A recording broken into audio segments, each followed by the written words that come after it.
For today's video we're going to take a look at a 50mm Jupiter 8M f2 camera lens made in the USSR in the 1970s. The Jupiter 8 is a Soviet copy of a German Carl Zeiss Sonnar lens manufactured by KMZ, or Krasnogorski Mekhanicheskii Zavod for short. The Jupiter 8 was first produced in the 1950s. Early models are sometimes known as the Red P version and apparently have better optics. The Red P is a tad confusing if you're looking for a red letter P somewhere on the lens, because it's actually a Cyrillic alphabet P which looks like this.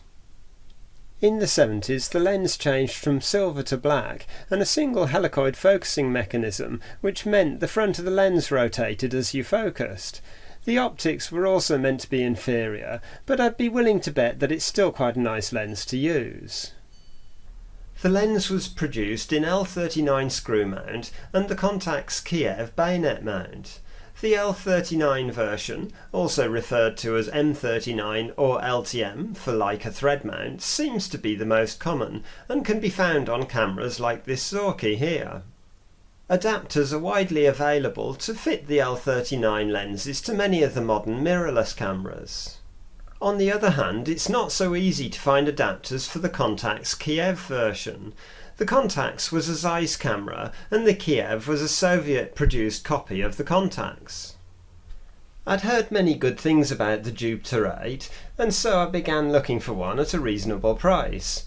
I wasn't too fussed about getting the Red P version, but I did want a silver model, for no other reason than I like the way it looks. I definitely didn't want one of the Contax mount versions because I didn't have a suitable adapter. When a lens turned up on eBay for a good price, I put a bid on. It was incorrectly described as a Jupiter 11 or something like that, and poorly photographed, and no one seemed to have noticed it. I won the bidding, I think I was the only bidder, and a few days later my lens arrived. To my horror, as I unpacked the lens, I saw that it was the Contax bayonet version.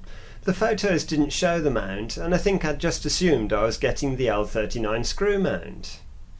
On the Contax Kiev cameras, the focusing helicoid is part of the camera body, so this lens is literally the lens with no focusing mechanism. Anyway, I searched for a bit and found an adapter complete with the focusing mechanism stripped off a Kiev camera that would mount the lens to my Micro Four Thirds camera, so I ordered that and waited. When it arrived, it was again time to be a bit disappointed. I knew the adapter was a homemade affair, with the lens mount from a Kiev camera grafted onto an L39 to Micro Four Thirds adapter ring, but I hadn't expected it to be so crude. If I try to focus on a close object, it's all too easy to unscrew the helicoid all the way and the lens just falls off because there's no end stop. The whole thing wasn't really what I expected, so I put it to one side and forgot about it for a few months.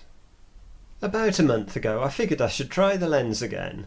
This time round I didn't have any high expectations, but I actually liked using the lens and the results it provided, so finally I could get round to making this video. My lens is the 8M version. I think the M is actually used for the Contax Kiev mount models. I've read also that the first two digits of the serial number show the year that the lens was made, so that would make my lens 1974. The M version also has a clicked aperture ring, something some of the other versions don't have. Like all the Jupiter 8s, the lens has 9 aperture blades, producing fairly round bokeh in most circumstances, although it can look a bit jaggedy at times. It's perfectly round if you're shooting wide open, of course. So now I think we can have a look at some of the shots taken using this lens. For this first group, I've taken shots of an old caravan at all f-stops to see how the lens performs. At f2 it's reasonably sharp in the centre, although the entire image has a slight velvety haze, which can look great in some shots. out towards the edges it's fairly blurry. If you look at this cropped image, the screw heads on the right hand side of the handle are really soft. There's also some vignetting, but that more or less disappears by about f4. At f2.8, most of the velvety haze has gone and you get a very usable image. At f4 the image is quite crisp and the haze has all gone, but it's still soft in the corners. Again, if you look at the screws in this cropped image, the pair on the right are not sharp. By f5.6 the image is almost completely sharp, but there's still some blurring in the corners. Once you get to f8, the lens is at its sharpest, and if we look at the cropped image again, the screws in the corner are now nice and crisp. Not much changes at f11, it's just not quite as sharp as f8. And by f16 you can notice that the sharpness is falling off a bit. And finally, at f22, the image has got a little of that haze and softness back, although the level of sharpness is fairly even across the whole image. For this next group of shots we'll be looking at the bokeh produced by this lens at different apertures. At f2, as you'd expect, we've got big round bokeh bubbles with just a small amount of the vintage calculator in the foreground in focus. Moving on to f2.8, and the bokeh bubbles are still round-ish, and there's a bit more of the calculator in focus. At f4 you can definitely see the slightly jagged effect produced by this particular 9-bladed aperture, and I must admit that I personally prefer a more normal 6-bladed pattern, but maybe that's just because I'm more used to it, and it's not so noticeable in all shots taken using this lens. By f5.6 much more of the calculator is in focus, and the jagged bokeh bubbles are less obvious because they are now smaller. You also have very obvious 9-pointed stars created by the notches in the aperture. At f8 the bokeh bubbles are beginning to look round again, and much more of the background is in focus. By f11 most of the calculator is in focus, and you can begin to identify objects in the background. f16 seems to be the best aperture if you're looking to create 9-pointed stars. They're crisp and clean, and on the right subject could add some sparkle to your image. And finally, at f22, the background is just too much in focus for my liking. The stars have got diffused, and as before the image is no longer sharp, so generally I'd steer clear of using f22 if I could do. And now for a few more still images before we move on to video clips taken with the lens.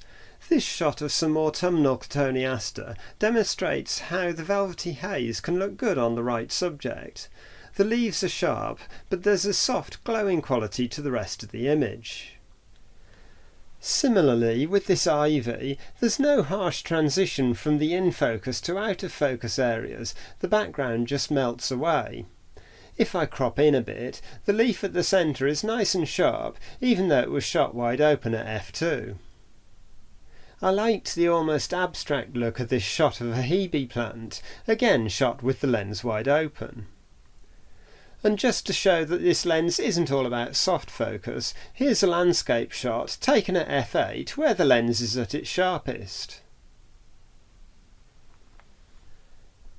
So now we can take a look at some video footage shot using this lens. I always plan to use it for moody atmospheric shots, so I'll crank up the soothing music and let the video roll.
I think that will do for this video. If you've enjoyed watching, please like the video and subscribe to the channel. There'll be plenty more vintage lenses and all sorts of other stuff coming soon. So thanks for watching, and if you happen to be watching at the time of release, Happy Christmas, and I'll see you in a future video.